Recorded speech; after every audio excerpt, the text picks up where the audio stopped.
China has multiple styles of martial arts, from Shaolin to Wudang to the southern styles that spread amongst the people through secret societies. These martial arts can broadly be classified into two categories: 外家拳, or external styles like the arts of Shaolin that rely more on physical strength and fitness in their training, and 内家拳, or internal styles that emphasize relaxation and rely on the body's energy or qi to deliver power. The internal styles are derived from Taoist cultivation practices and are arguably the most powerful styles in all of Kung Fu when practiced at a high level. Of all the styles that claim to be internal, there are only really 3 core internal styles that can claim to be 100% 内家拳, and those are xingyi quan, or form intent boxing, which is an aggressive style based on the theory of the 5 elements. It moves in straight lines. The shortest distance between 2 points will always be a straight line. It never retreats and claims the legendary Chinese general Yue Fei as its founder. 形意拳，奉岳飞为祖师。 Yue Fei is said to have created the style based on the movements of the spear, and you can still see that in the open-handed forms. Next is bagua zhang, or the 8 trigrams palm. Derived from the Taoist theories of the 8 trigrams in the I Ching, or Book of Changes. It is a style that uses circle walking as its primary footwork and training method. And it relies mostly on palm strikes, not clenched fists. Its founder, Dong Haichuan, supposedly learned it from a Taoist sage in the mountains before teaching it in Beijing in the 1800s. And then we have Taiji Quan, which traces its lineage back to the Taoist immortal Zhang Sanfeng, who created the art. Taiji is heavily associated with Wudang Mountain and also the Chen family village. It is an incredibly soft style and is practiced in slow motion to achieve relaxation, but in combat uses explosive power referred to as fa jing. Very few people become masters of all 3 internal arts, but one man did succeed, and that man was Sun Lutang, and this is his story. Sun Lutang was born in 1861 in a village in Hebei province. His original name was Sun Fuquan. He was born into the family of a poor farmer. In his youth, he showed promise, and his father found a tutor to teach him the Confucian classics. However, when Sun was around 9 years old, his father, who'd gotten into debt, went bankrupt and had to sell the farm, and eventually the stress from the situation led to his father's death. Sun and his mother now had no money, so his mother arranged for him to work as a servant at the house of a wealthy local man in exchange for room and board, but no salary. However, this man and his son, who was 2 years older than Sun, were cruel, and they beat and bullied Sun. Then one day, Sun Lutang was out in a field watching the sheep. He saw a kung fu class being taught in the countryside. He went over and asked the teacher to teach him. This was a Shaolin kung fu class, and Sun picked it up very quickly as soon as he started learning. But he knew he had to keep it a secret from his boss. This went on for some time, but eventually the boss's son found out and taunted him, demanding that Sun fight his cousin, who was 8 years older and practiced shuaijiao, or Chinese wrestling. The cousin threw Sun to the floor a couple of times, and this made Sun crack. He punched the cousin in the solar plexus so hard it made him throw up. The son then reported on him to his father, Sun Lutang's boss, and he came over and threatened to kill Sun Lutang with a stick. Sun ran away, and that was the end of his job. After that, Sun was so depressed that he decided to hang himself and end it all.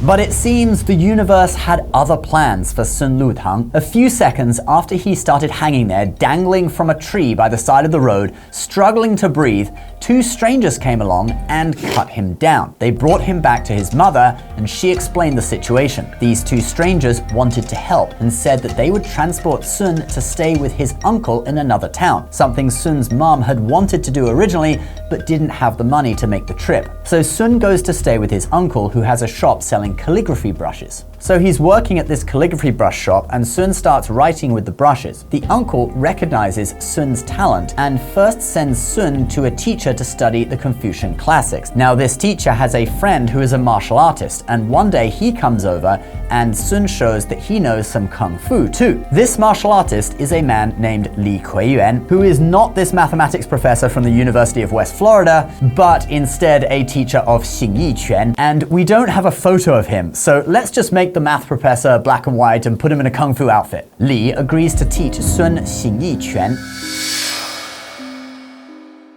So this is the first of the 3 internal styles that Sun learns. And here are actual photos of Sun Lutang standing in san ti shi, the core training posture of xingyi quan. Sun learns from Li for 3 years and in that time actually surpasses Li's skill level. So Li says to Sun that there is no more that he can teach him and that he should go to learn from Li's teacher, Guo Yunshen, who there is actually a photo of. So he goes to learn from Guo, who at first thinks Sun is a bit skinny and not a good prospect, but because of the introduction from Li, he gives him a chance. Now, Guo Yunshen is a big deal. He is known as the #1 xingyi quan fighter of his time. He is known for his legendary beng quan, or crushing fist technique, which is one of the 5 core techniques of xingyi quan, which is based on the Chinese theory of the 5 elements.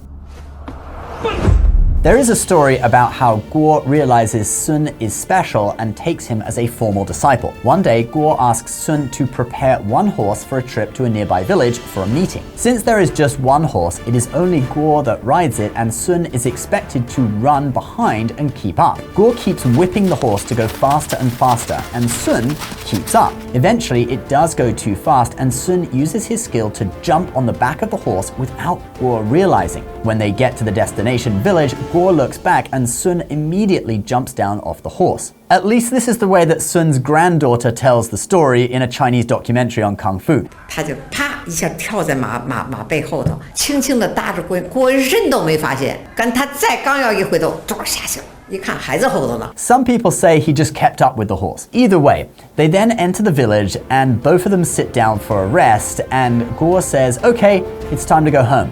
Sun then reminds his teacher that he has a meeting to attend, but Guo just laughs.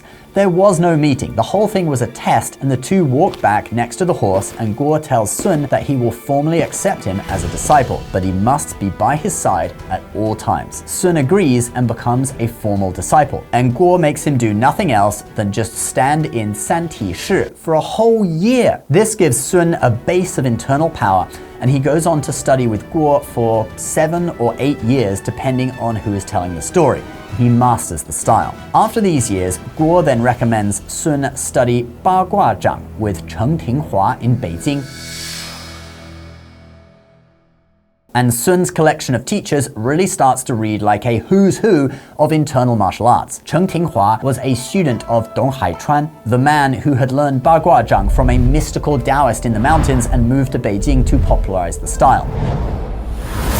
Bagua zhang is based on the Book of Changes or I Ching and has circular movements with circle walking as its basic training. Like Guo before him making Sun stand in san ti shi for a whole year, Cheng Tinghua had Sun do nothing else but circle walking for the first year of training. Basically this exercise that is being demonstrated by this student of Sun Lutang's granddaughter. Even though Sun wasn't taught anything else in the first year, he used to practice his bagua hand strikes against heavy iron cannons until he discovered that he could move them. After a year, he had basically grasped the essence of the art, even though Cheng had only taught him to walk in a circle. Then one day, a challenger came from the south to challenge Cheng Tinghua. Several of his students tried to fight the man but lost. Then Sun stepped up and said that he would take the man on. He knocked the challenger out of the door with one move. Cheng Tinghua was amazed at how much Sun had improved, even though he'd only taught him to walk in a circle, and he then went on to teach Sun the whole system. It is also at this time that Cheng Tinghua gave Sun the name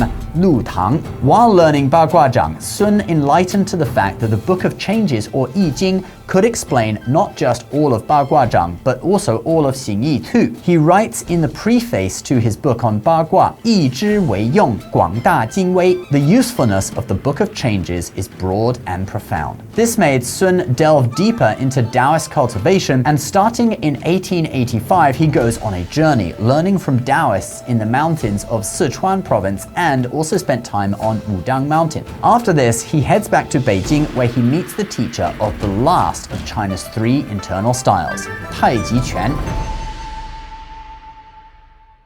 So Taiji, or Tai Chi as we often call it in English, which is not just some exercise for old people in the park, was founded by the legendary Taoist immortal Zhang Sanfeng. It then spread to the Chen family village. Now those guys didn't teach outsiders, but then a man named Sun Lutang, he went to the village and tried to get them to teach him. 请问陈师傅在哪儿？你是来学拳的吗？陈家拳不爱传。 After much effort, he does manage to learn Taiji in the Chen village. Now there's a little bit of controversy in some circles here to the story as to whether he learned it from the Chen family or another person in Zhang Sanfeng's lineage who visited the village, and the Chen family don't even now recognize Zhang Sanfeng as the founder. But anyway, we won't get into that, that's a topic for another video. But Sun Lutang was the person who brought Taiji out of the Chen village to Beijing and popularized the art among the people. He became known as Yang Wudi, or Yang the Invincible. And he does look pretty scary. He then taught Wu Yuxiang, who to me just looks like a stereotypical Chinese villain from a Disney movie or something. Anyway, he mastered Yang's style and came up with his own, the Wu style, and he taught that to his nephew, who then taught it to Hao Weizhen, who, I don't know, there's something stereotypical about him too. He's kind of like a Chinese Monopoly man. Anyway, he mastered the style, but later Hao fell ill on a trip to Beijing and ended up staying in a hotel to try and recover. Sun Lutang hears about this. He hears that there's a great martial artist has fallen ill in Beijing and he's holding up in a hotel. Sun personally gets a doctor to come to the hotel and treat Hao and nurse him back to health. Hao then repays Sun by teaching him his style of Taiji, which Sun then combines with what he's learned from bagua zhang and xingyi to form his own style, the Sun style. And here it is being demonstrated by his granddaughter.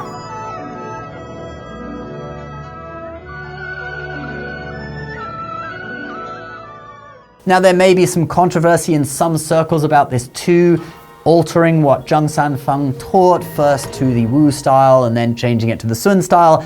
That's a topic for another video, but this style was accepted by all of the other Taiji families as one of the 5 family styles of Taiji that were derived from what Zhang Sanfeng originally taught. Now that Sun had mastered all 3 styles of China's Neijia Quan, or internal Kung Fu, xingyi Quan, bagua zhang, and Taiji Quan, he did not do what other martial artists have done and only teach a small group of disciples or use it in the bodyguarding industry and keep the secrets of the arts hidden. No, he felt he had a larger mission. He recognized the health benefits of all 3 arts and wanted to teach them on a large scale to heal and strengthen the population. In 1915, he started publishing books and put out a book on each of the 3 internal arts with multiple photos. These were the first books ever published on these arts. He briefly taught at the National Guoshu Institute but left because he wanted to teach on a larger scale and have it benefit the population as a whole. And that is basically what Sun did for the remaining years of his life,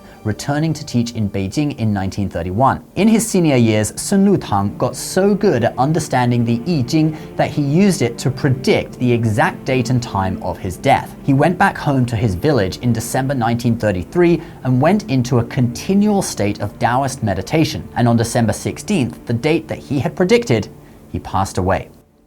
Sun was buried with a precious sword and was hailed by his contemporaries as the greatest martial artist for 300 years. Whether this is true or not would be hard to know, but Sun's contribution to the martial arts was massive. And along with teaching fighting and health improvement, he also emphasized the link between martial skill and martial morality, or martial virtue. Wu De. Writing in his books, these are high-level skills. It is important to cultivate one's morality. If they are not supported by one's morality, then it is just a waste of effort to try to learn them. One thing that is probably true is that Sun Lutang made perhaps the greatest contribution to popularizing the internal martial arts by any one person in all of Chinese history. Alright guys, that is the video for today. If you want to see Chinese culture brought to life on stage, do check out Shenyun Performing Arts, the world's #1 Chinese classical dance company. Classical Chinese dance comes from the same root as the Chinese martial arts, and many of the moves are very similar. They're just starting their 2025 world tour, and my co-host on this channel is touring with Shenyun as the MC for one of their 8 companies. Click the link below to check out the trailer, and if you do go on to buy tickets, you can get your booking fee waived on all US tour dates by using our code LCN2025. If you're interested in the origin stories of the 3 internal arts, we have videos on Dong Haichuan, the founder of bagua zhang, Zhang Sanfeng of Taiji, and of course the legendary general Yue Fei, who is said to have created xingyi. I'll put all of those on screen now. Feel free to click in and check them out. Please subscribe to the channel if you're new for more Chinese history and martial arts knowledge. We'll see you in the next one. Bye-bye.